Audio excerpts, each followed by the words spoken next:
Hey everyone, this is attorney Sean Haff, and today we're going to do a video on how to beat a theft charge. There's 4 defenses that we can raise successfully to help you win your theft charge in any court in Grand Rapids or West Michigan.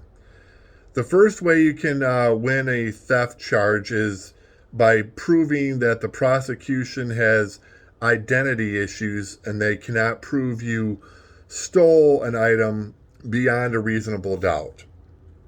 There's been some cases where there was some, video surveillance. You couldn't really tell who the person was, and somebody was charged for retail fraud or larceny by conversion.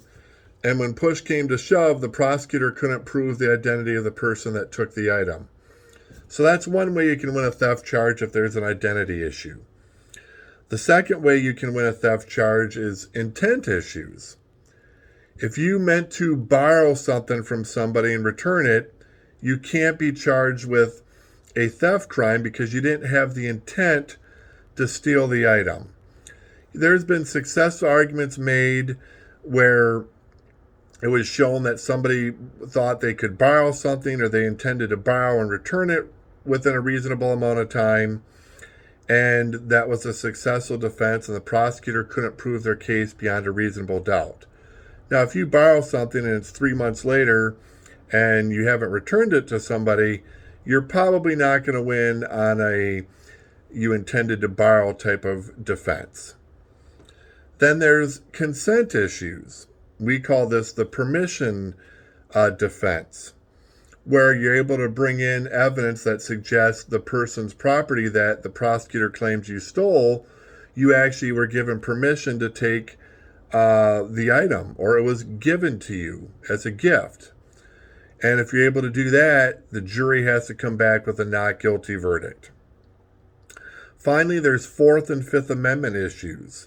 If police have evidence that you stole an item because they did an illegal search, that will be repressed and you have a good chance of winning your case. Also, if the prosecutor's main case is based on a statement you made and it violated your right to remain silent, you said you wanted to remain silent, but police kept questioning you. Another thing would be the police didn't allow you to talk to an attorney. That's grounds for us to try to move to repress that evidence. And if that gets tossed, a prosecutor's case is going to be very weak.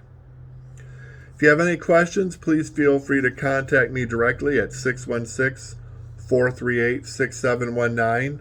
I'd be happy to talk with you and answer any questions you have and give you a quality, top-notch defense in your theft charge.